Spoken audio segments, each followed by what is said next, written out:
Hello everybody, and welcome back to a brand new episode of All Things Lambda. I'm back from Germany to bring you the latest and greatest in Half-Life community news. Straight to your sub box, at least I hope so. So let's get this party started. A brand new update to the technical beta for Black Mesa is around the corner, and it's supposed to be released today, but unfortunately we won't be able to cover it in this video. Look out for a follow-up video tomorrow. What we can cover right now, however, are some of the known technical issues this beta update is going to have. Examples are area portals not being covered up by the fog properly, some noticeable frame drops, headcrabs that walk on 2 legs for some reason, and many more things. It's definitely worth taking note on all of these known issues, as you don't want to report any of these to the developers on accident. They know about them and they're trying to fix them for a future release. The new update for the Black Mesa Xen technical beta will release later today for everyone to play. Don't forget to set the game's build to public beta, or else you'll get nothing. Another thing that got released from Crowbar today, or rather from Joel Nielsen directly, is the Black Mesa Xen soundtrack. It's currently available on all platforms where music exists. The album contains 16 original songs composed specifically for the Xen levels. That's an insane amount of music. To put it into perspective, the original Black Mesa soundtrack released with the mod version back in 2012 had 30 official tracks in it. It really shows how large Xen really is, man.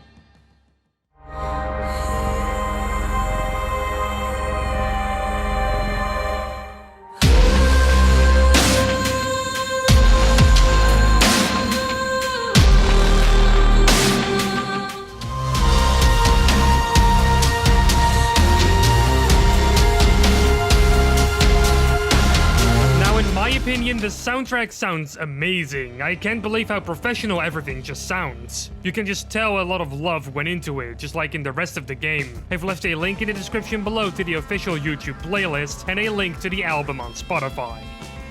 VANCE, the Half-Life 2 mod that allows you to play as Alex in an alternate timeline where Gordon Freeman straight up died, is back in the news again with a brand new media update. This time they're showing off a whole bunch of things related to graphical improvements and shaders. They have implemented, for example, a deferred lighting system, as well as ambient occlusion, cascade shadow mapping, the same method of dynamic outdoor shadows that Black Mesa and CSGO uses, physically based rendering for models and textures, and more. Apart from that, they're showing off a whole bunch of models and they look super high quality. We got some zombie and headcrab models, a Combine Elite Metrocop model which remains untextured, and some super slick looking weapon models which seem to stay close to their canon in-universe counterparts as possible, adding only slight improvements. Last but not least, there are several videos showcasing general improvements in the mod, like improved projected texture support that they have ported over from Alien Swarm. The news post shows off they can have at least 19 projected texture entities rendered at once, even though the shadows seem to be toggled off, which is the most resource-intensive part of this entity. Other videos show off Combine soldiers jumping around during combat, new arms for Alex, and a player response system akin to the one in Entropy Zero. Squashed. In fact, they got help from EZ2 team member Blixibon with implementing the system. All of this stuff looks super cool, and I'm looking forward to play this mod one day. I've left a link in the description below to the official news post. So apart from the community taking over most of Valve's game development duties, they themselves are apparently still working on projects. Valve, of course, has the unannounced VR project and the flagship VR project they're working on. But something else has been found. In a recent, and with recent I mean that it was recent a week ago, not so much anymore now, low-level engine update for Dota 2, a few references to an unknown project called CITADEL were found. These references were attached to various files and code strings found inside of this update. One example of this is a soundscape manifest file, which is used by the engine to call in a specific soundscape for a certain level. According to Tyler McVicker from Valve News Network, this CITADEL project was first thought to be a level in the alleged upcoming HLVR title. However, after much research, it could also allude to a brand new project related to Half-Life that has stealth as a main gameplay mechanic.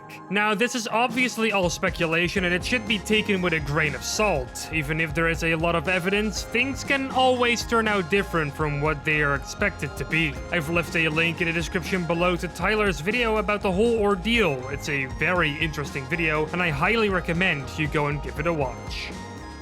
I get it. You're aching to play some sort of Half-Life 2 beta mod that is actually completed right now. But all of the ones that you're waiting for are still in development and they won't be done for a while. Well, I got good news for you, because Half-Life 2 Beta Minimalist mod just had its first release, and it's pretty much a complete recreation of the Half-Life 2 beta. Just very minimalistic.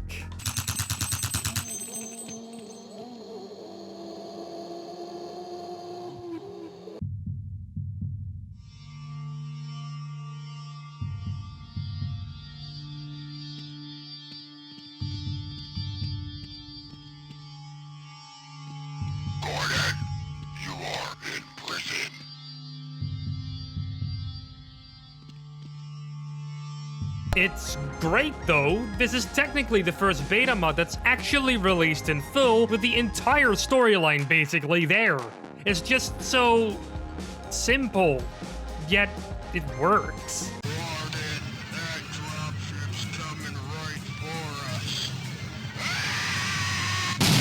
I've left a link in the description below to the full mod, which you can download and play right now. Just tell me in the comment section below what your opinion is on this mod. I'm curious. DeviantArt artist A-Shift has created some pretty awesome looking Half-Life fan art for us all to look at and wonder over. We have covered some of their work before on this channel, specifically the Dark Interval posters they made, but some new pieces have appeared on their DeviantArt page. Like this air exchange piece that looks pretty stunning, or this headcrab refugee raft that's heading towards the Borealis, or this super old looking G-Man who has clearly been waiting for Half-Life 3. Or maybe the Xen piece is more up your alley. They all look so darn good. They have many more Half-Life pieces up on their page, so if you want to see more darn good art, you should definitely give them a visit on DeviantArt. A link to A-Shift's page is in the description below. So since we've already talked about beta stuff this episode, let's get another beta mod in. Dark Interval has some new in-game screenshots to show off that were posted on their Discord server. These screenshots show off a lot of detail from within the dark and gloomy City 17. They show off some factories, industrial zones, and a part of the Xen-infested kennels where the headcrabs are lurking. Apart from that, we also have some brand new music tracks released by CW3D over on SoundCloud. They seem to be mostly ambient tracks, and they sound pretty dark, just like the mod. I've left a link in the description below to CW3D's SoundCloud page and the official Dark Interval Discord server. More screenshots might be on there. People, it's time to discuss a mod for a mod. Half-Life 2 MMOD Tactical is a mod for Half-Life 2 MMOD that aims to bring new weapons, enemies, and mechanics to the already great MMOD. It's heavily inspired by SMOD Tactical Delta. They also promise bullet time, which slows down time so you can place the perfect shot, new sounds, more gore, and a brand new soundtrack taken from games like Rainbow Six Siege and some remixes from the Half-Life 2 soundtrack. Now, they're promising a lot, but what do they have to show us right now? Well, some NPC models. They've actually been busy modeling the new enemies that they promised. We have renders for the Metropolis, Combine Soldiers, Female Soldiers, and Assassins, and even the Resistance has gotten a facelift. It looks pretty good so far, although I think the arms of the female assassin look a little bit on the thin side. They're literally toothpicks. Apart from all that, they promise to come out with some gameplay footage soon, so if this sounds interesting to you, I would totally recommend you wait for that. I put a link in the description below that'll lead you to its ModDB page. Have you ever wanted to play a semi-open world Half-Life 2 mod? Well then, PANOPTICON is the mod for you. It's a Metroidvania-styled mod that takes place in a seaside town that you can explore to your heart's content. Do watch out for the enemies though, it's not going to be a literal walk through the park. You also have to unlock new areas and find upgrades for your HEV suit to progress. The maps look quite nice and detailed, and you can tell some work was put into some sections to make them look really good. I would say though that some other sections could use a little extra detailing work, but that's just a minor complaint. Its estimated playtime is about 1 to 2 hours according to the description on ModDB, so if you need a time killer, this could quench that thirst quite well, I would say. I've put a link in the description below to the official ModDB page.